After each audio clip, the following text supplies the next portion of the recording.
All right, Matt. On today's episode, I have two questions. These are things that have recently come up in society, and I want to just get your feedback or like your reaction to it.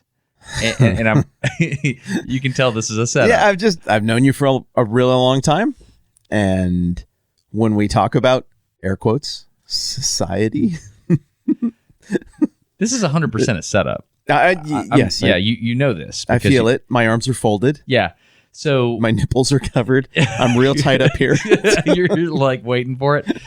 So the reason I want to ask you these questions is because I have opinions about them, and I think everybody else has opinions about these two topics. And I want you to be the idiot to say the wrong position, because like in Hamilton, Aaron Burr, talk less, smile more. You know, once you pick a side, everybody's going to hit you, right? And so These are two topics that definitely have sides, in my opinion. I don't know. That is to be determined. All right, first item up for bid. Do you know what that's from, by the way? That's from not The Price is Right. That is The Price is Right. Yeah, it's Price is Right. First item up for bid. Is that what they say when they bring down the contestants? You know, come on down, and they're all in the row, and they bring something out, and yeah. Is that where it happens in the show? Everybody bids and they try to get the right price. Man, that's in the very back of my memory. Okay, I got it. First item up for bid. Go. Okay, so we had a discussion a while back about iPhones and Android phones, right? And so the idea was, which one do you use? And I, at your suggestion, I went and got an Android phone. Yes. And I spent, I'd say 3 years with that Android phone. It wasn't that long. Oh, come on. It wasn't 3 years. Yes, it was. It was not. It was just, yes, I got the Samsung. It was a long dang time. It wasn't 3 years. How long was it? Less than 3 years. This is testable. It is testable. I know. And I can figure this out. I am not a wagering man with money. Okay. But I am a wagering man with dignity. I've told you this before, I think, but I'm recently teaching my kids this. Never take a bet against Destin Sandlin. And the reason is Destin Sandlin does not gamble. So if you do offer a bet, I know the answer. You are being hosted by some kind of, like an alien has invaded you. No. I will offer a bet to people. Oh, you will? Yeah. I'll ask my children. I was like, oh, yeah, is that what it was? Would you like to bet? I'll bet you whatever. Loser has to mow the yard or whatever it is. 3 years. That's what you're saying. No, I'm not taking a bet on this. I would not take a bet on that. Yeah, I wouldn't either because I don't know the exact dates. Yeah, and I kind of have it. Oh, you do? Yeah, I think I kind of got it. Okay, cool. Yeah. I'm not going to take a bet. I would not take that bet. I don't. It was less. Was it? Uh-huh. Okay. I remember the timeline of that phone. Okay. You got it. You broke it. You got it fixed at some little drop-off place in Birmingham when you and I were going somewhere. I did. And then we picked it back up on the way through, or I picked it up and returned it to you. Mm-hmm. And that was relatively early in the game for that phone. But I kept it for a long time. Not 3 years, but a long time. Long enough where I forgot how to use an iPhone.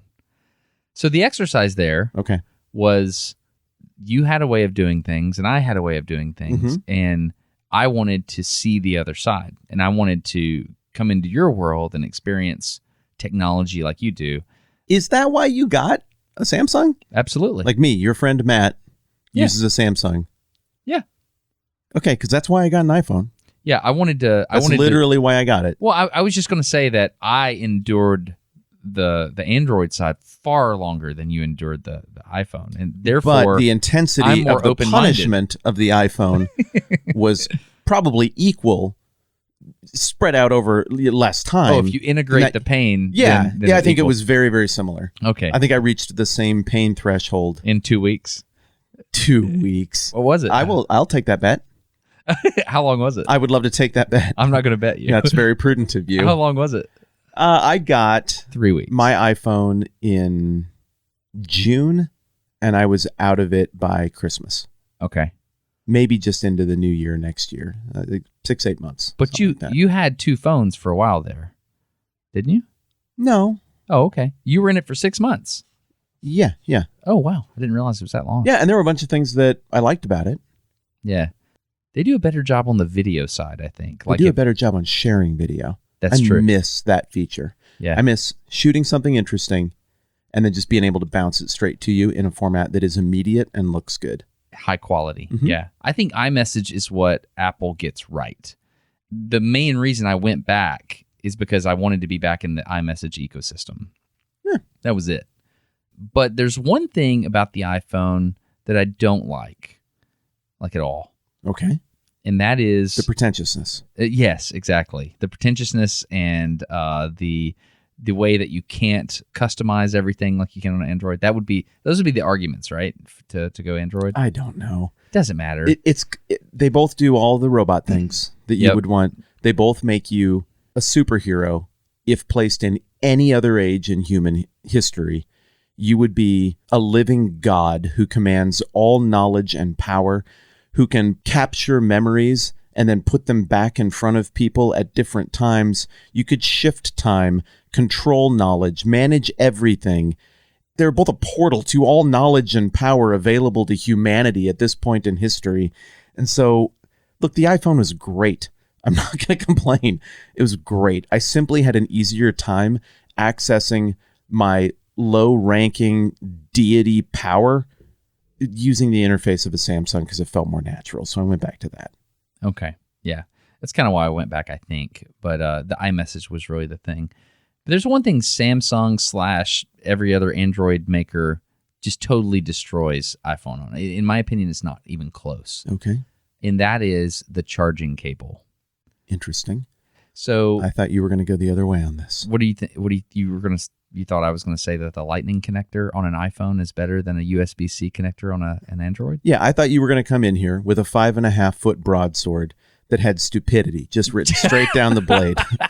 And you were going to start swinging it around, just violently trashing things, talking about how everybody should have your whatever it's called, 17-pin lightning eye, whatever the heck that dumb thing is that I keep in my car as a courtesy to iPhone users who happen to ride with me. That's kind of you. Thank you. Yeah. I learned it from Uber drivers. That's good. And I thought you were going to advocate for everybody should have to do that or something. I thought that's where this conversation was going. But now it looks like you don't have that broadsword, or you do, but it's labeled real smart right down the blade. My goal in life is to remain as intellectually honest as possible at all times. I fail at Thought it was this. crush your enemies, hear the lamentations of their women. Conan, what is best in life? Do it. Is it? To see your enemies driven before you and to I'm hear the gonna tell lamentation you of the something women. about the women. I've got to go watch that movie. I don't know that I've ever I've never watched the movie. I just heard that quote. It was forbidden. All those movies from the 80s that everybody knows, it's all osmotic for me. I don't actually know them. I've got to go watch Conan the Barbarian. But dang if I don't know every episode of the Buttercream Gang. So the apple dumpling gang. All of it. So the goal is to remain as intellectually honest as possible at all times. I fail at that. I think we all fail at that. When do you fail at that? What is the anatomy of it when you fail at it? Pin is still in where you're going. I just want to know. Yeah. I don't know. I can just tell that I am susceptible to bias, like internal bias, because I want a certain outcome. But aren't biases to some degree reliable too? They are. I mean, you see a certain thing 100 times, and now you've got to make a snap decision based on similar data to a pattern you've seen 100 times. You don't have time to analyze everything. That bias could be, to the naturalist, a product of evolution that makes you survive. To the person who thinks there's a God, maybe there's even something built into that in the design of your brain. Yeah, that's what those people may say, and they would be biased. Yeah, because often I have found that when I am leaning towards a certain answer, it's because it's more convenient for me. It's because the sunk cost fallacy certainly comes into play quite a bit. Oh, well, this is the way I've always done it, so of course I'm going to say this is better than that, or whatever. I can just tell that I have a chink in my armor that, I'm vulnerable there.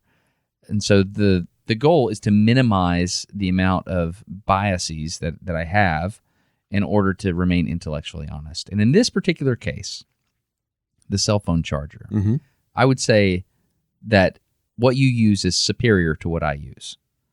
Now, in the same way that I would say that your messaging system is superior to my messaging system. I feel like we've had a breakthrough here. I feel like it. You're far enough away that I can't quite shake your hand, but in my heart, I am. Yeah, but here's the other thing. So the Lightning connector on an iPhone, I want to talk about this in multiple different ways here. So I want to talk about just the pure mechanics, like from as a mechanical engineer perspective, how it works. I want to talk about the logistics, like in terms of standardization. I want to talk about all these different things and see where it plays for you. So let's start with the mechanics of these two connectors. Please do. So on the iPhone side, on paper, for me, the iPhone Lightning charging connector makes more sense. If I was a mechanical engineer, and I've done this before, like before hot swappable hard drives was a thing, I worked on a program where we had to create a data collection system. And I, as a mechanical engineer, was tasked with making a plug-and-play hard drive. And so the idea is you take a solid-state hard drive, which they were just unrealistically expensive at the time. I have to make it where it will go in a slot and connect up to this data collection system. You're making a gesture like pushing in or pulling out an old metal drawer. Right now. Yeah, I've got my hand horizontal and I'm pushing in. Well, I was tasked with plugging in this hard drive and locking it in place for a ruggedized application. So the goal was to make something mechanically resilient while maintaining a solid electrical connection at the back of the drawer, so to speak. Okay. So in order to do that, you have to do several things.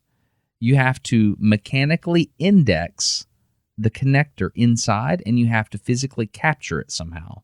So when I say mechanically index, what I'm saying is you need to align, in my case, it was align the hard drive drawer in the slot, and you have to push it in, and you have to make it click so that it stays there. Sure. So in my application, it was going to be a high vibration environment. And so I decided I can't do a method that it just clicks with some kind of spring-loaded detents or something like that. I've got to do something where I like lock it in with screws. What you're saying you're not doing, you made a gesture that would look like popping open two spring slides, like the way you would hold in a battery on a digital camera to release this solid-state hard drive. Right. You tracking with that? There's a whole science when it comes to like mechanical engineering to figuring out how to make on that electronic device you have, the camera, or, you know, people don't really have cameras much anymore, but like think of the SD. You make up for all of them. Yeah, I do make up for all of them. And I respect it. Yeah. Think about the SD card slot on your camera that you use to shoot 10-Minute Bible Hour, your YouTube channel. Okay. Just walk me through the process of putting an SD card into your camera, but do it in a very methodical way and describe the mechanical capture devices as you... Okay, so here. Sure. I'm figuratively handing you an SD card. Figuratively accepting it. Okay. All right, I've got my Sony a7S III right here. I pop open the bay. How do you pop open the bay? I need. Oh, I was doing the gesture. Did you see it? Okay, so you... It slides. The bay is perfectly integrated into the contour of the camera body, but I can apply a little bit of pressure with my forefinger and middle finger on my right hand, which gives me enough surface tension grip against the textured body of the camera to slide open a little port or a bay. I slide it back toward myself, away from the front of the camera. A very important question I have. When you slide it back toward yourself, you're sliding, you're physically sliding, and you're about to hinge it open. But in the sliding process, describe the forces required along that movement of the slide. Is it uniform? No, it's bidirectional. So I'm applying just enough pressure with the pads of my fingers toward the body of the camera. But then I also have to complement that by pulling my fingers back toward my armpit. If I neglect either of those, it doesn't open. Okay, that's a great explanation. Is there a click along the slide path? Yes. Like, as soon as it releases, I can picture that there must be two little pieces of plastic or metal that have some resiliency and want to spring to an open position if given the opportunity. That pressure that I apply, that bidirectional pressure in and toward, somehow gives just enough force to release those two, I assume, little metal flat plates that want to stick up. It's just enough to get them to bend down and slide under a piece of plastic. So there's like and then a hump. Feel them pop back out as soon as I'm clear of what holds them in place. So would this be an accurate description? So as you move along the guide path of the SD card slot, there is a moment where you're experiencing more force, like there's some kind of hump you're having to go through, and then once you clear it, like you cam out of it, boom, it wants to pop open. It's free at that point. Okay. Yeah, and then there are hinges that are not accessible that I cannot engage to open it until I am past that hump, that point of resistance. I've never taken it apart or looked, but I'm pretty sure what I'm describing must be what's going on in there. Okay, so at this point, we have the SD card slot slidden. We've translated it out. Walk me through the rest of the process. Translated, I like that. Yeah, you have translation and rotation. Those are the two primary movement. Oh, okay. Yeah. Hey, look at that. I'm always learning. So slide this thing out. It's open. The bay exposes, what do I have in the A7S3? I mean, there are two SD card slots that are staggered so that if it's dark, I can feel with my fingers a couple of unnecessary ridges where those open. So if I'm shooting in a dark environment, really, I can feel which card slot I'm swapping. If they were stacked right on top of each other, I could very easily see myself getting confused and popping a card that still really needs to be in there. You and I have had that experience before of what happens when you pop an SD card that hasn't written. And on that Sony, it's very particular. You really want to wait. And there's this subtle little graphic on there. I think it's one of their engineering flaws. And if you do not wait until that subtle, indiscernible graphic has fully animated out, that file is on the LCD screen. Donezo. Yeah, I mean, you can burn 2 hours worth of work with a 1 second mistake. So I would see those two SD card slots, and there might be something else in there, maybe like a mini HDMI out. Maybe that's on the other side. I don't remember. I get it confused with the Panasonic. I have a GH5. Here's my next question. What holds the SD cards in position? There's a spring-loaded mechanism, and so I take my little SD card, which of course is a rectangle with one corner nipped at about a 45-degree angle. That just helps you keep track of where it's going, I guess, some kind of identifier. And then, even though theoretically this should be a 50-50 proposition as to which way the card goes in, I know where you're going with it. 84% of the time, I get that wrong. Yes. Which is mathematically staggering, baffling. Yes. But then eventually I flip it to the other direction, and now what I will feel is very light resistance initially, but that resistance increases as I push on that SD card. So I can feel some kind of spring compressing, and I can feel that I am on my way towards some sort of little locking clip like you would get on an old gate. Well, or just a door, like right here. You look at any door in your house and you look at the actual latching bolt, what you will see is one side is completely flat, but the other side is a little curved and contoured at a 45-degree angle, and that hits what I believe is called a strike plate. And so as you push the door shut, the leading edge of that bolt is, of course, the curved 45 side that then hits that strike plate. You can feel the resistance, the spring loadedness of that door mechanism. You get that little bit of resistance, and then as soon as it reaches a point where that compression can be released, the spring can release, that is, as soon as you slide across the strike plate and into that hole, it pops back out, and now everything is locked in place. And you can yank on that door pretty hard, and it's going to stay shut. I feel like there must be some kind of internal mechanism inside that SD card slot. I don't know this. I've never taken it apart, whereby a spring is loading with tension until eventually I hit a point where I pass a little locking mechanism that then is able to click down and engage with the card. Grab the SD card. It grabs it, and now it is pulling it into place with these tensions working against each other to make it very, very stable. Yeah. Again, I'm completely guessing. It's interesting, isn't it, to think through it at a very detailed level. This episode of HelloFresh is brought to you by No Dumb Questions. Matt, what do you like about Destin? You said that. You said that wrong. This episode of No Dumb Questions is brought to you by HelloFresh. We're keeping that. What? Tina, keep it. I love it. All right, so HelloFresh is America's #1 meal kit delivery service. Matt, why does it make sense for me to pay to have someone ship HelloFresh to my house? Well, the money thing, for starters, is just changing, and how you got to calculate what your time and travel and getting stuff to you and delivery fees and all of that. It's different. I hadn't looked at that or really considered the rhythms of how we get food on the fly until just the last few weeks. And then we sit down and we look at this and we're doing the math on HelloFresh, which is something we've done for a long time. But this is making more sense than ever financially when you consider how much other stuff has changed. Yeah, we had a conversation with the kids, and we started saying, look, this is what money's doing, and it's going to start being important that we get water at restaurants. And this is, Yeah, yes. Yeah, we're doing the math.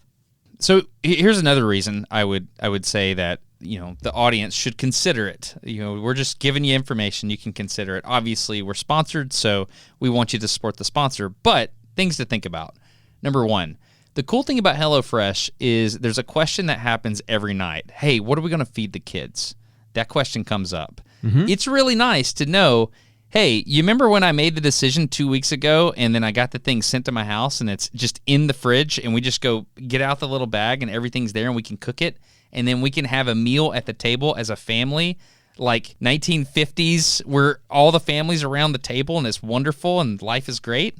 That's what HelloFresh brings to us. And the cool thing about it is the kids can start the meal now. They're old enough where they can just fire up the stove, pull out the little recipe card, and go at it. So it's not just about the money either, even though it's huge.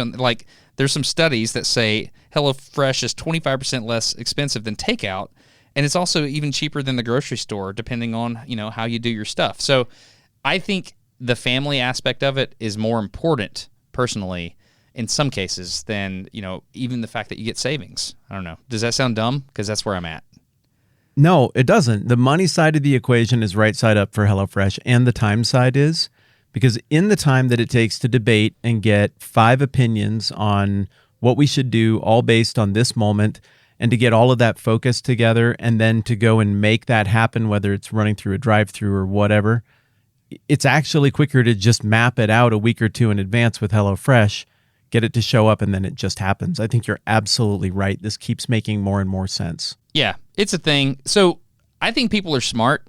They can do the math on it. Another thing I'll point out that I did not know, this is new, HelloFresh has an app now. So you can just go in and schedule and do stuff on your app. I think that's cool. And I didn't have the app, so I'm downloading it right now, and that's going to change the way. Already done. Looking at it. Sorry. Right over the top of you. Go ahead. The offer is go to HelloFresh.com/NDQ65 and use the code NDQ65 for 65% off plus free shipping. That's it. It's pretty simple. Yep. Again, it's HelloFresh.com/NDQ65 and use the code NDQ65, and then you get 65% off plus free shipping. That's it. You're smart. You know what's best for your family. Just please consider HelloFresh while you're running that equation. Do the math. See how it works out for you guys. And if it works into your schedule to give NDQ the credit for that, no dumb questions here, HelloFresh.com/NDQ65 and use the promo code NDQ65 for 65% off plus free shipping. Thank you so much for considering that. So you brought up a couple of really interesting things. And by interesting, you mean wrong? No, very interesting. So you mentioned that you always get the SD card flipped the wrong way. Yes. When I try to plug in a USB connector, a USB-A connector, yeah, I call what's happening the superposition of USB-A, meaning it does not matter. Let's say you had to reach around the back of a computer and plug in a USB cable. You're wrong. You are wrong. It does not matter if you have it in the correct way. If you do have it aligned correctly, the same way you had it last time, what will happen is time, space, and matter will change Yes. so that USB slot will flip over Yes. and you will be wrong. The exact same thing happens anytime I walk up to a woman like at the grocery store and we're having a nice interaction and they're obviously pregnant. And I'm like, oh, exciting. How much longer until the little one is here? And then they're just like, I'm just fat. Oh, no. Is Like, that literally ever no happened? woman I think is pregnant is actually pregnant. So I've learned like the USB slot doesn't go in the right way. And if I think somebody's pregnant, they're not. That's what I've learned. I don't know why, but I can tell when women are pregnant. Is it like a pheromone thing? You smell that? I don't know why. It's like, Ma'am, you smell pregnant. now it's a roundness of the face, or there's a way they present themselves or hold themselves. Is that what glow means? Yeah, maybe a pregnant glow, but I can detect it really early. And so I will text Tara, Yeah. like if we're in a place, because I just want to call it, you know? So if I'm like, hey, she's pregnant. I bet she is. And she's like, no. And I was like, I think she is. And Tara will do the same with me. I don't know. We can just tell. It's really a fun little game we play as a older married couple. So the mechanical design of inserting an electrical component into something else matters. And there's things you have to take into account. Why does it matter? Well, number one, you have to maintain electrical contact at all times. So in the back of that SD card slot on your Sony camera, there are little spring-loaded pads, often coated with gold, That are going to engage with those little tabs that I see on the Yeah. SD card. Yeah, it's kind of like a little spoon or like the curvature of a fork, and you're sliding a plate under that and it engages, and there's spring tension there, significant spring tension that keeps it engaged, okay? And you can see that. You can't see that in my DSLRs, my cameras, but some of those weird older docks that were like a little sheet of metal where you slid it in and you could see the whole apparatus. Yeah. There you can see those tabs. I don't know. What do you call them? They're contacts. They're contacts and they kind of stick up a little bit. Yeah. They've got a little bit of spring exactly. to them. Okay, Yeah. I can picture it then. Yeah. Okay. Very interesting. So on a cell phone, what I discovered when I was designing this little hard drive thing is I'm going to just index it in there. I have to have some type of electrical play. I have to build in a tolerance in the back so that those contacts can float just a little bit, but once they engage, they're there. I can do that by tapering things. I can do that by using springs. I can do that if I need to mechanically isolate it. I can do it by putting a little ribbon cable back there and then having the connector be able to float. And I'm going to move my hands here. So like, let's say that when I put it in, they don't perfectly align. I can make it like tapered on the edges so it'll find its way and it'll guide it into the slot at the electrical connection. Okay, like the way you would refuel a jet at altitude. Yes, exactly. You got a little funnel and we're going to guide you. You got to guide into Gotcha. the drogue. Yeah. Okay. Exactly. That's a great explanation. So when it comes to the iPhone Lightning connector, there's a lot that I feel is going well there. There's a whole lot that's going right. Are they magnetic? No, they're not. They have a... Does some Apple stuff have like a magnetic snap to it? Yes, and I think those are genius. Yeah, the MagSafe connector, they call those. MagSafe, And so okay. they use a magnet to index in all three dimensions, X, Y, Z, and rotation. They index where the connection goes, and then it just pops on the connector. I think that is a genius connector. Do you have one on this right here? I do not. This MacBook that I have right here does not have MagSafe. This is the first one that did not. So I think they took a step backwards there. But they don't have them anymore? the newest ones may. Yeah, I think the newest ones do. But hold on. This is where I'm going. Okay. Let's talk about the iPhone. Okay. And then let's get to that. So These questions I'm asking about, like a MacBook Pro, I've never worked with one. yeah, I have no idea. I see people use them, and a couple times I've seen people get up and unplug them or plug them in. I'm like, I've never asked, but it looked like that just kind of magnetically snapped. yeah, it's pretty cool. So I'm sure to some You people get they're it like, close and "What are it you just doing? Are jumps you on there." sandbagging?" Like, no, I'm not. I work with PCs and Samsungs, and Yeah. it's just observation. So if you think about the hardware on the inside of an iPhone, Okay. so a Lightning connector is, it looks like a square shovel. It looks like a flathead shovel where you've got a square, And then on each side of the connector, you have these tabs. And you have these little gold, it looks like teeth. These little gold pads that are solid. They're rigidly mounted to the lightning connector. This is very difficult to do with words, isn't it? You know what it reminds me of when I see your lightning connector tab? What's that? It reminds me of an outfit that you would wear if you were playing the role of the guy from The Music Man. It reminds me of that flat-brimmed hat with the stripes that those vaudeville era sing and dance types, with the like Dick Van Dyke wearing just the vest but no jacket and the slacks, and you've got the vertical stripes. I think of that as being like a Coney Island, Atlantic City, early 20th century performer type of getup, and those kind of stripes are. It reminds me of jack-o'-lantern teeth, or like scary looking cartoons that have like the really squared off teeth. Okay. Yeah, like the real broad smile, really square teeth, like a robot, a simplified, angry space robot. That has the... That's a great explanation. Okay, so that's what the lightning connector. That's what it reminds me of. But one of the great things about the lightning connector is superposition is not possible because it's symmetric. Superposition. Help me out. That was the thing we said earlier where with the USB-A, no matter what side you go to it, you're going to be on the wrong side and you have to flip it over. Ah, yes. Because it's symmetric, it will go in the right way every time. So in theory, wonderful. What it also means is because we have a solid connector on the charger cable side, how do we get it to capture? And so what that means is we have to put all of that mechanical strain relief we were talking about, all of those pads that are spring-loaded. So there's two things. We have to spring-load the charging pads. That has to be on the phone side now.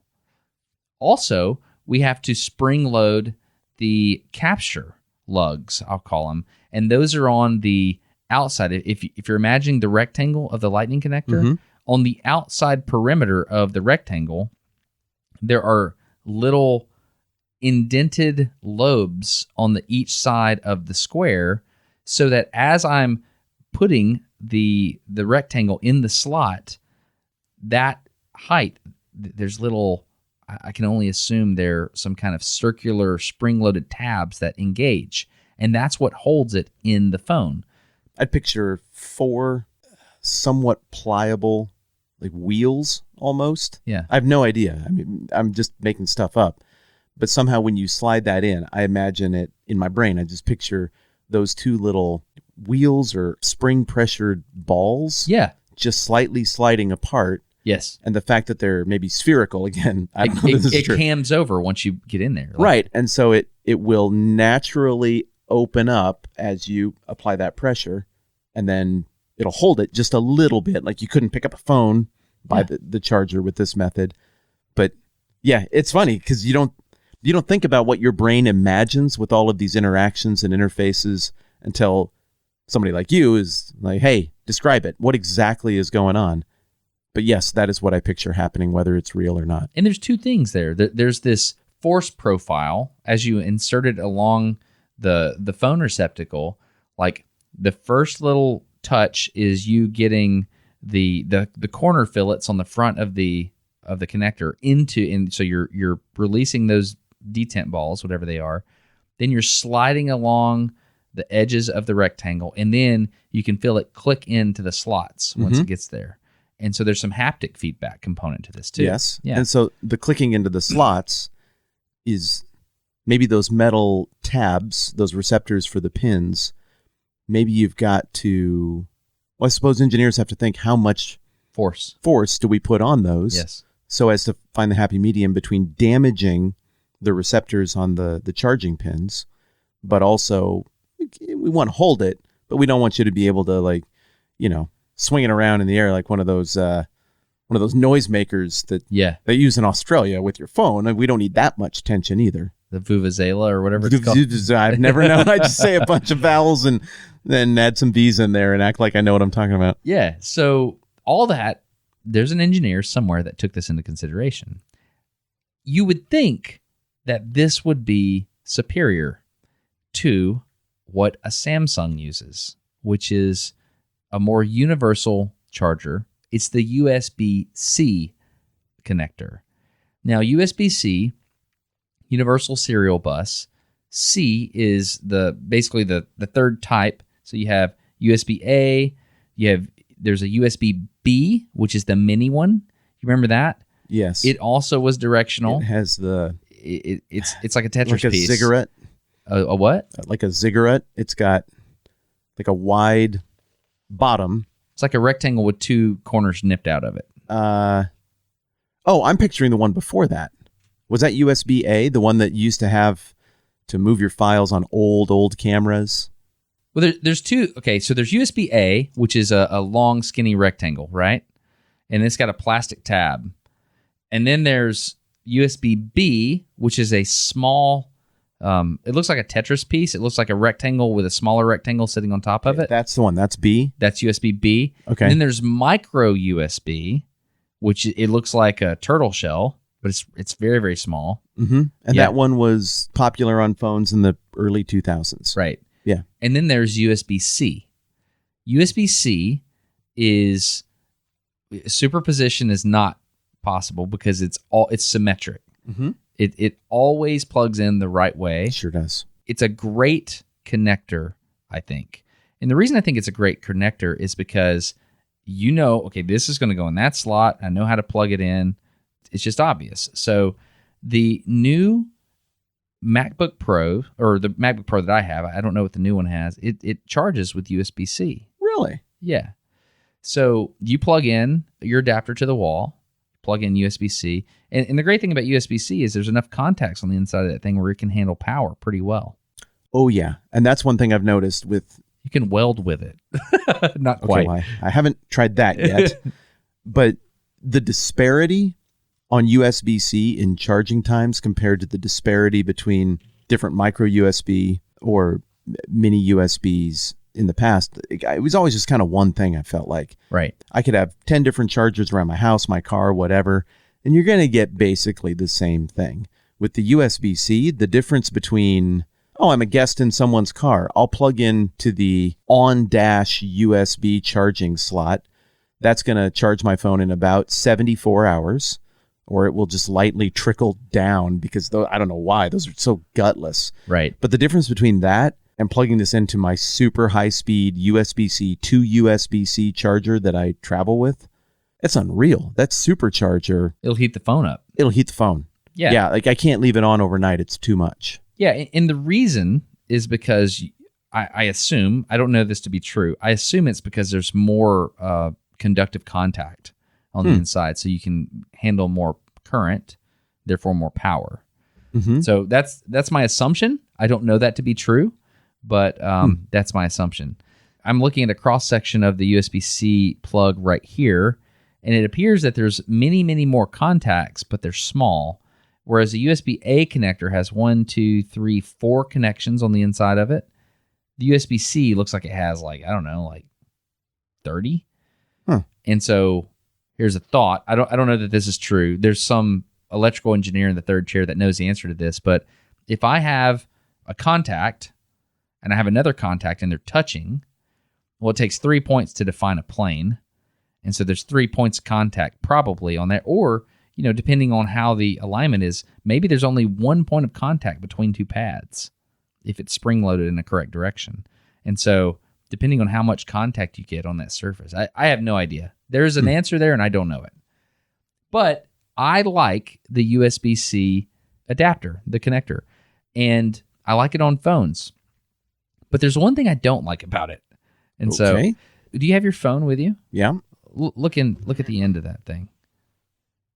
Okay. The only time I ever really look into this is to blow water out of it. Right. Yeah, I do I do the same thing on an iPhone. So the one thing I don't like about a USB-C connector is that there's this little tombstone thing that's right in the middle. Yeah. So it's like a paddle right in the middle of that sticking out on your phone. Do you see that? Oh, yeah, sure. So I don't like that. You have two ways to index on USB-C. You have the thing that's going in the center. Okay, so we have to pick a side. So let's say we're going to talk cable side. All right. So on the cable side, we have a perimeter, and we also have a hole in the middle. Mm-hmm. Once you index that, the hole in the middle receives this tombstone-like plastic thing that's in your phone. Yes. And also you have the outside that indexes with the hole in your phone. When I plug in a USB-C, I don't feel the same detent type feeling that I feel when I plug in a lightning connector. I don't feel like that haptic click. I just feel friction. It's a friction mating. Are you with me on that? Where else do you use USB-C other than that laptop? Sometimes like GoPros, you charge batteries on GoPros with USB-C. Okay. This laptop, I mean, right now we're using it on this Rodecaster. I'm plugging in the audio from my laptop to the Rodecaster audio deck there via USB-C. So I'm handling data on this charging. I'm handling power on the charger. I'm handling data on the Rodecaster. Yeah. But I mean, obviously, whatever your device is. Yeah. So my experience is different. I feel satisfaction. I feel like I get enough physical feedback from plugging in the USB-C to at least this phone. But no, yeah, I know when it's in there. That was great. That was plenty. I got just enough to feel like we got this done. Like last night, you get to that place where you're like, oh, whoa, I looked at my phone too long. I'm passing out here. Yeah. And I reached over because I'm staying at your place in your guest room. And I reached over to put the phone on the nightstand, kind of in a stupor. But like, I don't know where the nightstand is. This is my bed. I don't know what I'm doing. I just missed. I whiffed completely. And then you wake up because you just dropped your phone on the floor. And then again, because I'm in a stupor and not thinking, I'm like, I should try to retrieve that by the cord. Yeah. And so like drawing water from Jacob's well. You're like pulling up a fish from the deep. Yeah. And then I got that up to me and I was like, whoa, that worked. I've had that exact Good job, experience. USB-C thing. How about that? That totally got it done. How would that even happen? That works on the lightning connector as well. Fair enough. I wonder if they have to test that. And what's interesting is if you were to take that and you were to lightly, like let's say you're suspending a fish on a fishing line and you were to take it and you were to lift it and then just drop it and then kind of catch it, it would pop the phone off, right? Oh, dude. Every now and then you tell me things that come from the world of mechanical engineering, and then I can't help but inhale into this here microphone. And maybe the attentive members of the third chair are like, oh, he just realized something. Like Destin just opened his eyes because I did it again. You're absolutely right. When I'm teaching somebody how to fly fish, once that hook is engaged, the first thing I say is, do not set the hook by yanking the rod. Simply raise the rod as though you are going into another cast. That is sufficient. If that doesn't set the hook on the trout, you didn't really have the hook on the trout anyway. Sure. You don't have to rip the lips off. If you go yanking the rod, you might foul hook a fish in the abdomen and still technically be like, oh, I caught it. It doesn't count, and it's not the right connection. Like the docking you want between you and the fish is simply just right at the back of that bony lip where the fish will provide resistance. You'll take it out. It will move on unscathed. Perfect. And so you just simply raise the rod. But I'm out with my daughter the other day, fly fishing. I guess I sent you a picture of that. She's in this beautiful clear water stream. She gets a fish on, and she wants to keep giving it slack. She wants to lower the rod tip and move her feet. I'm like, no. As soon as you have that fish on, you keep the same tension the whole time until you have it. What the fish knows is what you just said. It knows that if it can find a little bit of slack using some rocks or brush or inattentiveness on the part of the fisherman, it intuitively knows physically that if it can get a little bit of snap or slack, it can give it that little jostle pop that you were just talking about that we both know would cause the phone a little jerk, yeah, being raised up from the ground. Jostle Pop sounds like a great cereal. Jostle Pop. Jostle Pop sounds like a great new, like when Korean boy bands are done. It's exactly what I was thinking. It's like a Korean boy band. Yeah, like Siberian pop. Jostle Pop. And the point is, okay, you knew that that's a thing, but the fish knows that that's a thing, and its brain, it's like the size of a piece of sand. And you both knew before I knew, but you're absolutely right. The Jostle Pop would disconnect it. That one little thing would do it. And I guess I know that when I fish, but what I don't know is Why? Is it just that little bit of extra shock that causes... It's momentum. Walk me through it. Yeah, well, I mean, basically you're, like if I lift up the phone, I'm holding the phone from the charging cable, I'm lifting it up, and then I'm dropping my hand at gravity speeds, and then I pull back up real fast, I'm creating more acceleration. So force equal mass times acceleration. Sure. I'm requiring that connection to do more force. For just that Instant But of if time, it passes the test, like you could theoretically do that and it wasn't quite enough force. Correct. It would pass that test. As the faster, and here's the key, the faster you turn around, like I could go very slow, but if I change directions super fast, I'm applying more force at the connector because force equal mass times acceleration. So if I'm moving in one direction and then I instantly change in the other direction, that's more acceleration. So if we theoretically had a very, very long USB-C charging cable and that phone just starts going, it starts falling off of the thing, but it's still connected, and we got like a skyscraper's worth of distance. If I were slow enough, like let's say I maintain you could catch it. No slack, but I slowed that fall very gradually. Yes. Huh. Yeah, and the equation is force equal mass times acceleration. And so the mass of the phone times the acceleration in the other direction, that's the force required by that connector to stay connected. So it's really cool. Is that cool. Newtonian, or did we know it's Newtonian. F equals ma before that? That's Newtonian, yeah. Okay. So all that to say, I think there's one flaw in the USB-C connection, and that's that it requires that central post to be on the device side. I don't like that. Oh. I've had that break off before on a device. I've had that central post break off. What were you doing to it? I don't remember. One thing that's interesting is the length of the USB-C. Hold on, let me go get a lightning connector real fast. All right, I'll be right here. Oh my goodness, that sounded devastating. No. Was that your knee? It was my knee. Golly, man. Are you bleeding?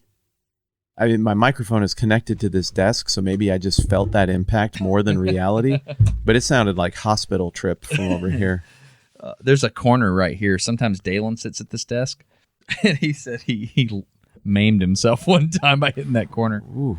So I've got a USB-C and a lightning connector side by side, and you're comparing the length of the tab. They're basically the same. The length of the tab on the lightning connector and the length of the they almost look like mirror images. Like you could almost put the lightning connector inside the USB-C connection. But the USB-C connector is about 25% wider than the lightning connector. I just think the USB-C connector is superior. The lightning connector for iPhone does a pretty good job, but every once in a while, these little plates on the outside, they'll get corrosion on them. Particularly in my car, for some reason, when I'm plugging the lightning connector up to my car, the connection is untrue. Like it doesn't work. It jostles a little bit, and the mechanical tolerances required to keep those tiny, tiny little bitty pads aligned is insufficient. A little bit of, it's in there just cocked off to one side or whatever, it doesn't work as well. And that's where the internal tab gives you benefit. Yes, you have two forces holding that in place. Yeah, you're engaging on the perimeter and you're engaging on the inside. And so I just think the USB-C connector is superior, which brings me to the question. Well, couldn't we just add some silly little unnecessary Rube Goldberg spring to the back of the receptor, add a teeny tiny little notch on one side of that or both sides? Just to the lightning connector? No, to the USB-C, just so you get to feel something. I mean, I think it's okay. I think the way they built it is good. Maybe there's something inside.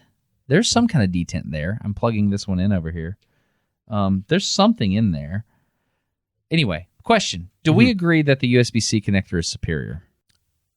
No. Because you're anticipating my next move, Whitman. No, I'm not. I'm answering your question honestly. The reason that we don't agree is because you have experience with both and I don't. Oh, okay. So I'm having to take your word on your critiques. I thought you had like 6 months of experience with a lightning connector. Dude, I don't remember. Okay. All right. I don't know. I bought several of them and I had them sitting around and I plug in and it seemed fine. My phone charged at a reasonable rate. And what I didn't like was the fact that I would see a cord out of the corner of my eye and be like, oh, I need that for this device. Ah, dang it, it's the wrong one. Now in my house, I just have USB-C cables all over the place. All kinds of spares. They're in my travel luggage. I got them in what my wife calls my purse, which is the middle console of my truck, which is a disaster, though you can still find things in that more easily than you can find things in a woman's purse. That middle console sort of makes sense. It's like mom's purse growing up. I had no chance of finding what she wanted me to find in there. But you got these cables laying all over the place, and they're all the same. The biggest hassle for me, my biggest gripe with the lightning cable back when I had the iPhone was just now it's introduced another thing into my charging cable ecosystem, and now I have to think and figure out which one is which and where it's sitting. Other than that, I just don't know enough to have a critique. So, Europe has standardized the phone charger. I saw that. What did they standardize it to, though? The European Union rules force USB-C chargers for all phones, and that is to be in effect by 2024.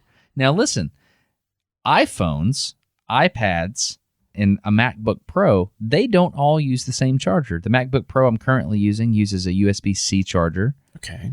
The iPhone I have uses a Lightning charger, and the iPad my wife has uses a USB-C charger. So the iPhone is the outlier with a Lightning connector. I did say Lightning, didn't I? I think so. Okay. Yeah. There's a problem there. Oh, by the way, I'm just looking at a macro picture. It looks like there are some little mechanical tabs on the inside of a USB-C connector to grab it in there, like little spring-loaded things.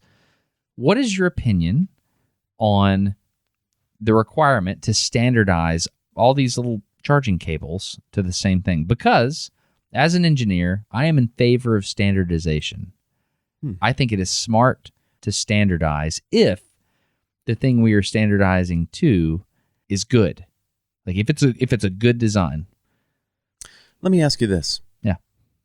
How did it get to be a good design? By making a lot of bad designs. Huh. So how are we going to get something better than a USB-C cable in the future?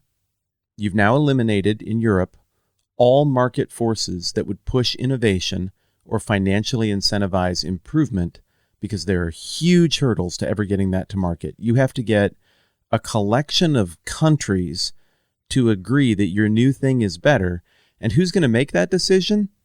Politicians who know a lot about what makes a better charger. The reason I think it's an awful policy is because built into it is the assumption that we have arrived. USB-C is the final evolution. It's the final form of charging cable. I don't buy that for a second. We got here because we had competition and good ideas kept winning out over inferior ideas gradually, and we got to a place where we have two pretty good systems for how to charge a device. I'm not convinced that's as well as we can do it. Innovation is something that makes society go, creates jobs, makes work. I think you got to let people fight it out. And if you got to buy an extra charging cable, this stinks, but it's part of the consumer decision-making process. The blessings to the consumer of this ongoing competition and obnoxious hassle of having multiple charging options, the blessing to the consumer is far greater than the inconvenience to the consumer in this case. And further... I'm sorry, what? The blessings of the consumer? Let me put it this way. The hassle to the consumer that comes from having multiple charging platforms that exist, multiple cables you might have to buy, it pales in comparison to the good and the benefit that comes from ongoing competition and the financial incentive to make a better mousetrap, make a better charger. Further, I like what incentivizes Apple engineers to figure out how to make a better charger more than I like what incentivizes a politician in Europe to declare the winner.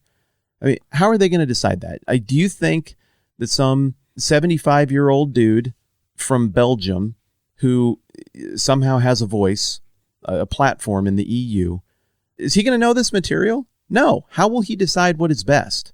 Either blind guess or through a whole series of intricate special interest, greasing the palms. You give me this deal for something I want to accomplish in Greece. We'll kick you back money over here for this particular platform that so-and-so over here in this corporation that is invested in this thing is invested in.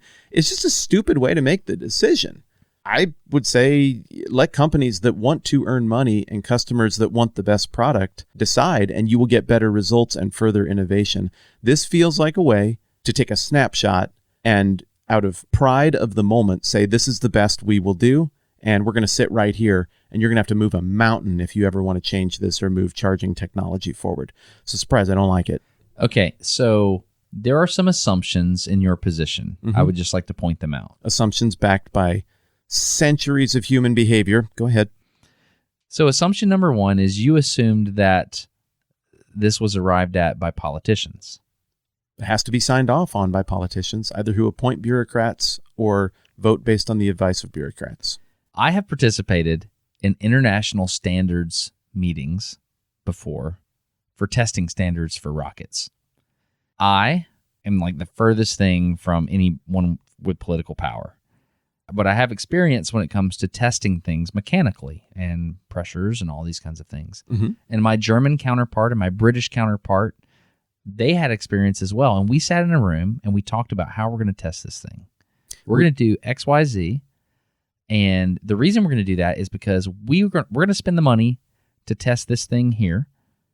And then if you test it to the same standard that we're doing, we can compare data and we can save money and save time and all this stuff. And then we agreed in that small little room, and then we sent it out to our field of experts, and we said, hey, the Germans want to do this. The British want to do this. We think it's okay. We want you to look at it, person. So I was here in Alabama. I would send it out to my counterparts at China Lake out in California, Aberdeen Proving Ground up in Maryland. Sure. All the different test areas. And I would say, hey, this is open for comment. What do you think? And then the comments would come back, and some people would be like, can't do it. And the reason we can't do it is we don't have bricks that size or whatever it was. And so we would agree, and then we'd go back to the Germans 6 months later, and we're like, okay, look, we talked to the boys back in Eglin Air Force Base down in Florida, and we love it, but we can't have this in it because of this reason. What do you think? And then we agree on the standard, and we sign off, and we literally sign a piece of paper with our flags on the top of the piece of paper. It's kind of cool. That's pretty cool. Yeah. I think in this case, there's an assumption that politics may have marred the decision, and I agree that that's possible.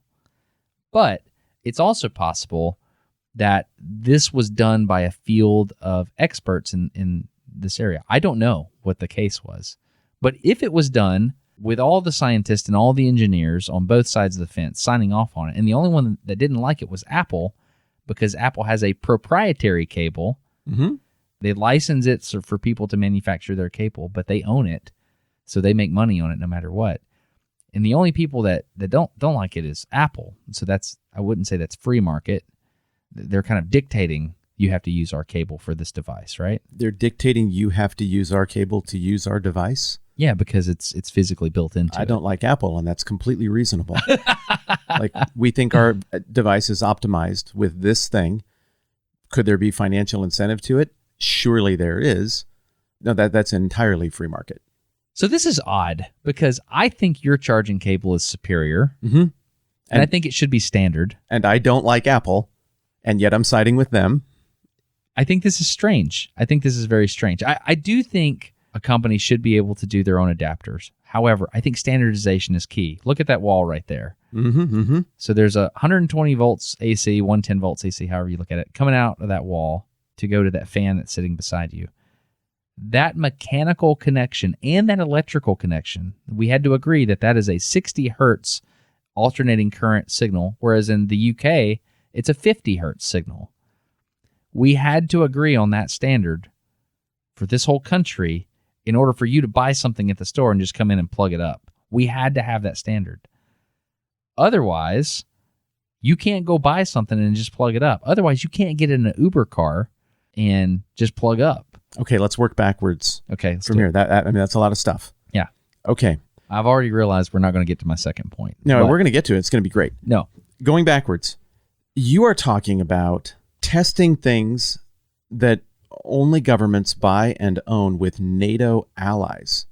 That is apples and oranges to talking about how you charge your phone. That's a consumer product versus a military defense product designed to defend people and deal with other people's projectiles in a way that saves lives. I mean, those are just such very, very, very different things. The charging cable is a consumer preference issue. The other is a life and death.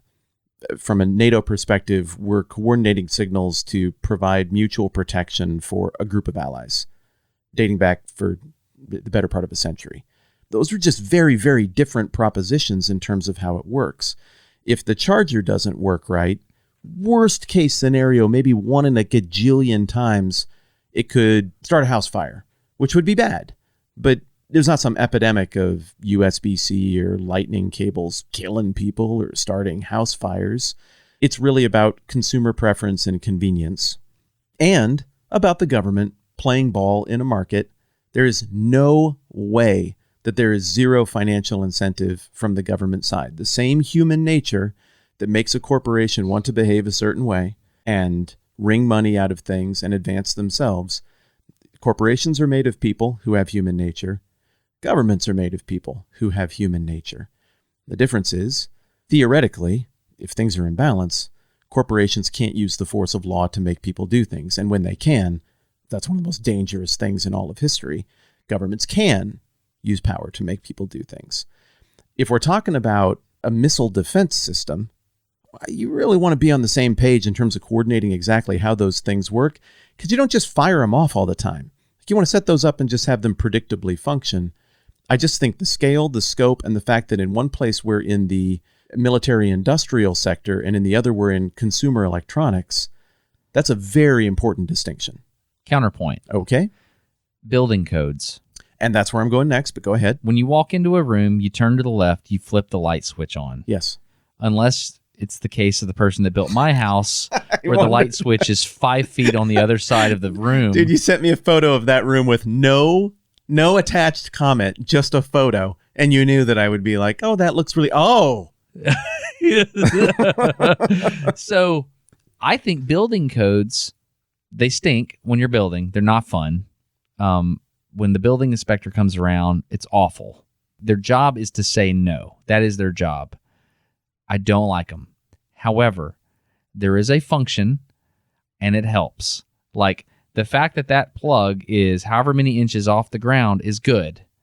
The fact that that light switch is so many inches away from the door is good. I don't know. Why do those codes exist? For standardization and safety. Okay, yeah.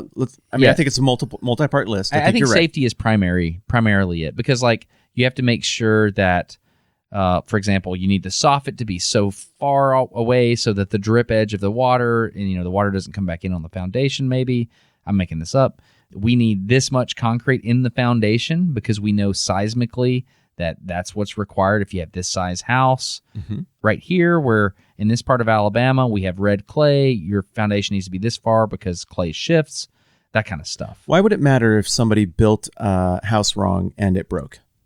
Why would that matter to the government? It would be, it'd be a safety thing. So let's say, here's an argument. So it's a hazard to the person who may buy this house in the future. So I don't want... Okay, so resale needs to go on the list of reasons. Yeah, so okay, I agree. If I am a, let's say some type of mayor, I don't want a builder to come into my city and get like 10 acres of land and build houses with septic systems that don't work. Well, sure. That's very easy to see how that's a public good issue because failed septic affects other people. Right. But your outlet being 3 feet up the wall in the house that you built yourself in an otherwise completely normative house, I don't know, all you did was waste some copper wire and put your outlet in a weird place. Like, there's no chance of that outlet height being not built to standards, somehow providing a public hazard that could create an environmental disaster for your neighbors. So on the one, like I would hope most people would agree that some kind of either voluntary agreement for how we're going to build or top-down government enforced agreement, not my first choice, but I get why people do it, that something would be a good idea if you live in a society that can afford it. At the same time, that thwarts innovation because you go to other countries where the resources aren't as great and the codes aren't as strict, and man, they solve some stuff. They get stuff done. And there's a plus side to that as well. But they're not all the same thing. Some things that could come under a code issue or a regulation issue, you could make a case, hey, this affects other people. It's a safety. It's a common good. It's shared property. It's an environmental issue that you can make a reasonable claim toward. Other issues, come on, somebody just lobbied for that because it helps their business. You're not wrong. And I'll give you a case that I'm in violent agreement with you. Okay. So, rockets. Okay. Oftentimes, when there's a budget presented by Congress to fund certain space programs, they will mandate that certain capabilities and limitations be constructed on a particular rocket. Like, hey, we're going to fund the GPS program. This has not happened, but we're going to fund the GPS program only if it flies on this rocket. That's an interesting problem. So, for example, United Launch Alliance. So in the 90s, early 90s, when the USSR collapsed, right? ULA is Tory Bruno's company. Okay. we could, that'd be cool to have him on sometime, wouldn't it? So basically, they were mandated to use Russian rocket engines. Why? There's a lot of mud slung at these guys because the Atlas V uses some Russian engines. It was pretty smart from politicians. They said, hey, we're going to use this. You got to use these engines. And the reasons you have to use these engines is because there are Russian rocket scientists that are going to make rockets. That's what rocket scientists do. They're going to do this. We would rather them be manufacturing engines that they already know how they work, all this stuff, and we will purchase them so that they're not over there just making crazy missile technology. You know what I mean? We wanted to keep these smart people employed doing things we wanted them to do. And if that is the actual reason, okay, that sounds like a rationale. If, however, people are heavily and discreetly invested through shell companies in certain Russian rocket factories, that's a crazy then it's problematic. Example of corruption. I'm not saying that doesn't happen. Another thing that happens is politicians will say, hey, SLS, NASA's next moon rocket, that's really cool, by the way. It looks awesome. It has to be built in this way and do these things. Boeing has a spacecraft, and when politicians, I agree with you, is my point. When politicians start mandating technical performance parameters that they don't understand, but that people in their district told them it was a good idea, Marshall Space Flight Center is right here. NASA's Marshall Space Flight Center is right here.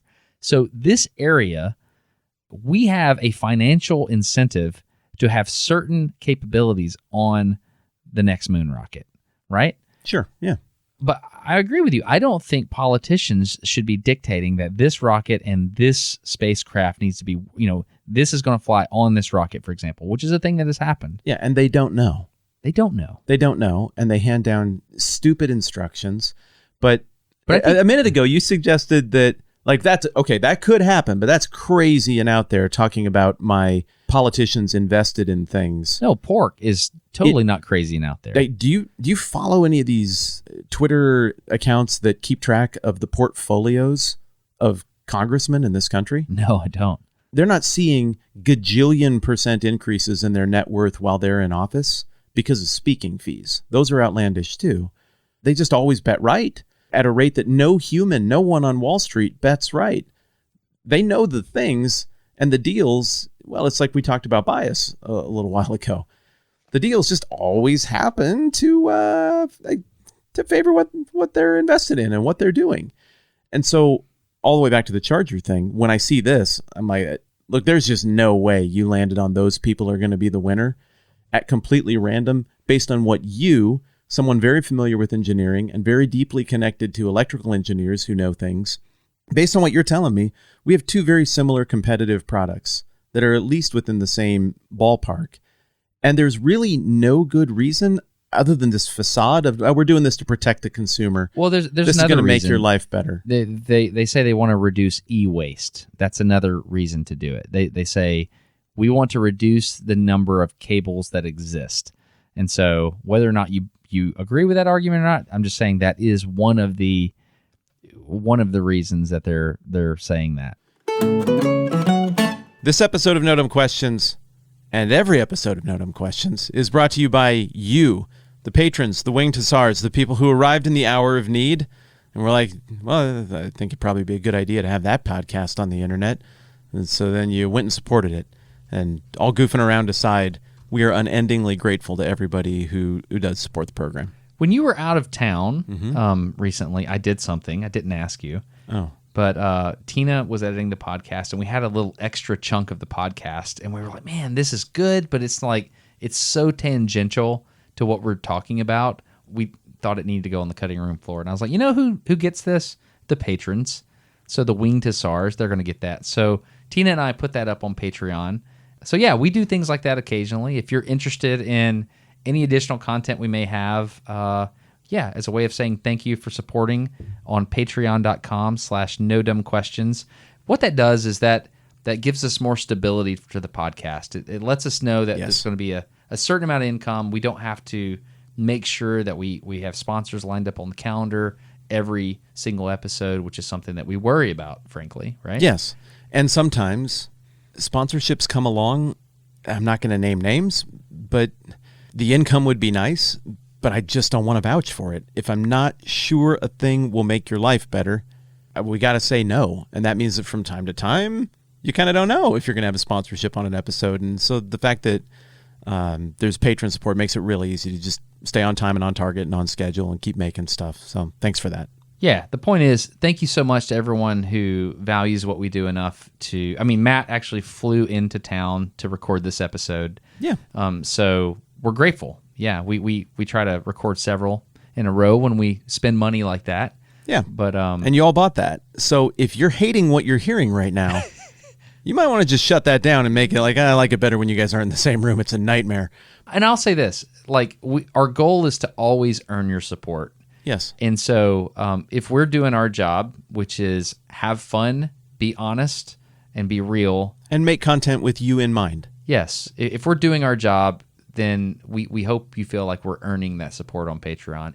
We're grateful that you have supported, and if it doesn't make sense for you anymore, I understand that. And don't feel weird about that. Exactly. Yeah. If you feel like you need to stop supporting on Patreon, don't feel weird about that. We want you to make the right financial decisions for your life. But we are grateful for the support because that gives us stability. Patreon is the one thing that does that in the way that nothing else does. And the other thing I like about Patreon is that because of the nature of that relationship, it is a constant recentering device to remind people who make things on the internet, hopefully to remind us that what we're trying to do is not a voyeuristic, like, hey, you can look at us being friends and hanging out.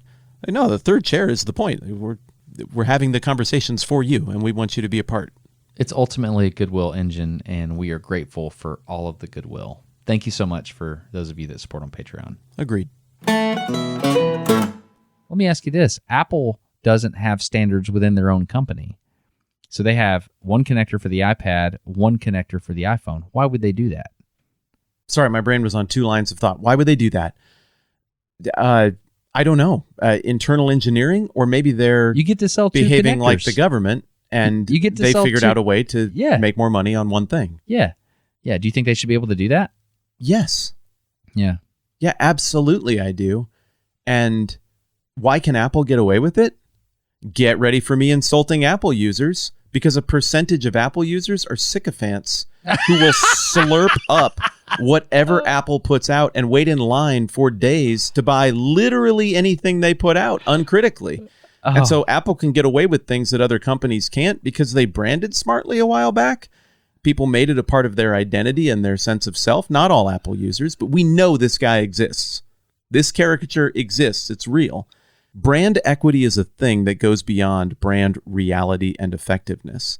And you can prop up technical ideas and product ideas that are mediocre to, competitive in the market with a great story. Wonder Bread defeated all other breads by putting googly eyes on a piece of bread and telling a story about 9 out of 10 pediatricians say this bread's particularly great and won't make your kid quite as fat. I've always wondered about that 10th dentist. Who's that guy? This is all bull crap. Don't use this toothpaste, whatever you do. But back to the outlet thing, because I think that's still sitting out there, and it's an important point. There are points of regulation or just common sense agreement. Most regulation in the world isn't written down. It doesn't need to be. Everybody's looked at it and like, that's dumb, don't do it. And the occasional outlier will do it, but it's just common regulation based on common sense. But why do these things become law?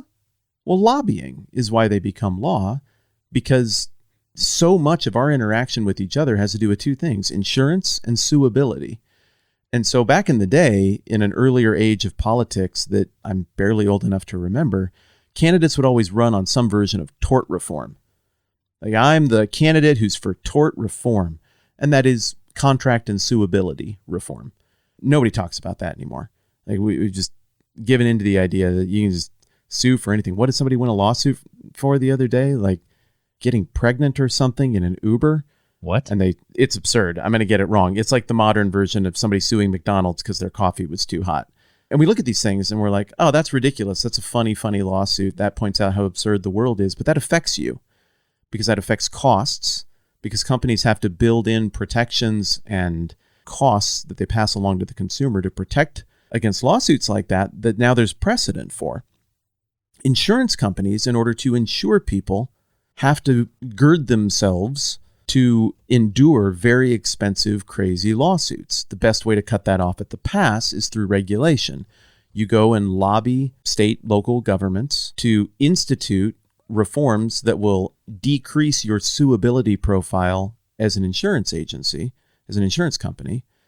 What I'm saying is those decisions aren't necessarily first and foremost about safety, though that's always how it will be presented. It's first and foremost about economically reducing your liability profile for things that could go wrong and that society has deemed at some level is suable, and that there's a reasonable chance judgments would happen if such a thing occurred. So all of that to say, I think we're talking about a few different categories of things. And respectfully, I would argue that you may be overlumped in you're saying, hey, we do it here. What's the difference with doing it here? Well, I would say there's a very big difference between house code, which in part is a product of desires for public safety, but in part is a product of corporate lobbying. There's a difference between that and testing agreements with our NATO allies to make sure that our specs are identical on items that wield tremendous power and we really need to get right. And there's a difference between those two things and basic consumer electronics or consumer products. And I'm going to be least excited about the government or a collection of governments, in the case of the EU, messing around in that third area. That's a place where innovation can and should thrive. I would rather see a couple extra cables be sitting around that we have to throw away later. I think that's a thin, lazy, lame excuse that they know will play in our current climate to say, it's bad for the environment, too many cables. I don't think this reduces cables in any meaningful way.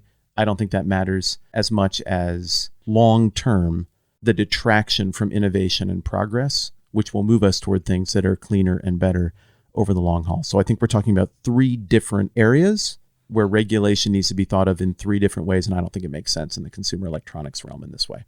That's my point. Very interesting. Kind of you. The reason I wanted to bring this to you is because I would call you a less government maximalist. Yeah, if you can skip it, I'd rather skip it. Yeah. I think the utopia that you envision for a world where there's less government is not possible. That's not a conversation that you want to have with me. Not because I will beat you, but because you don't like that conversation. And so it's not the kind of thing that there's ever really an arena to really make your case for what that utopia is, or to even spell out the parameters so that we know what we're shooting at. But in general, I am at peace with your summary that I lean toward, let's see if we can figure this out without the intervention of the state, which is always backed by violence. And if we can, that would always be better. Less government maximalist. That's only reluctantly would I play along with the state playing a role. Okay, got it. So I think I understand your position. Okay. Now let me say that I'm going to come back. So it seems like I've been arguing with you this whole time, but I'm not, because I would like to make one final counterpoint that is in your camp. Okay. That makes your point better than I was making my counterpoints. Okay. If you were to go to Europe right now and you were to take that charging cable and you would go get ready to plug that into your phone, you would also have to plug in the other end of that cable into the wall. Yes. using a Type C wall power outlet that the EU has standardized. It is a 2-pin prong. It looks like a fork, like a frog gig fork. You plug this into the wall, and as a mechanical engineer, it's like the worst design ever. I think it's like awful. I'm not a mechanical engineer, and I think it's awful. I think it's awful because if you think about how you support something, think about an I-beam. An I-beam is made the way it is on purpose. You have a web in the middle, like a thin section, the vertical part of the eye, if you're looking at the cross-section, an I-beam. But the top and the bottom of the eye, those provide bending resiliency. So it's the equation is bending stress is equal to moment times the cross-sectional moment of inertia over y. Long story. Awesome. My over I, whatever. Okay. No, my over I. Excuse me, I got that wrong. Long story short, it's important to have things vertically offset in order to resist bending. Okay. The Type C power connector in the EU has 2 small diameter round plugs that are horizontally offset. Yes. So that when you plug things in the wall and there's a cable connected to that, it wants to droop out of the wall. Yes, every time. And it puts irritating, troubling pressure on the place where the 2 prongs connect to the charging base. Yes. I can see it. It's just bad. It's bad. Yeah. And I don't know about you, but when I travel to a country for the first time and I go and quickly Google what kind of power and I see it looks like the US version, I fist pump. Yeah. Now, that's awesome. That's going to work. I like it. Yeah, exactly. Because the US version has vertical spades and you put it in and it holds it. It retains it, but the EU version does not. So I'm arguing literally both sides of the cable here. I see what you're doing. So I like the USB-C connector. I do not like the thing that you would plug it into the wall in the EU with. So I find that to be interesting. And innovation stopped because of regulation. I don't know what happened. I think I would submit this. If you just went 5-year free market on what kind of outlets we're going to install in the EU, I think you would see in an open competition, more and more builders would opt for something different, maybe something new, maybe something better than what's been thought of in the US. But they would do something new because the market would want the thing that is better. And then if you were like, all right, after 5 years, we'll recodify it, I think it would be something different than the current set of rules. It's interesting, isn't it? Yeah. I look at all the different power connections across the world. Italy has a really interesting one. Italy and Chile, they have 3 vertical pins that just go vertically in there. Yeah. Which they get the vertical offset thing I was talking about. So it's kind of a small profile connector. The US plug, think about a power strip in each of these countries. It's okay in the US. You know, the plugs are kind of wide. In the EU, man, or in the UK, you got these big fat Chungus connectors. And so you get like 4 maybe in a power strip. It's awful.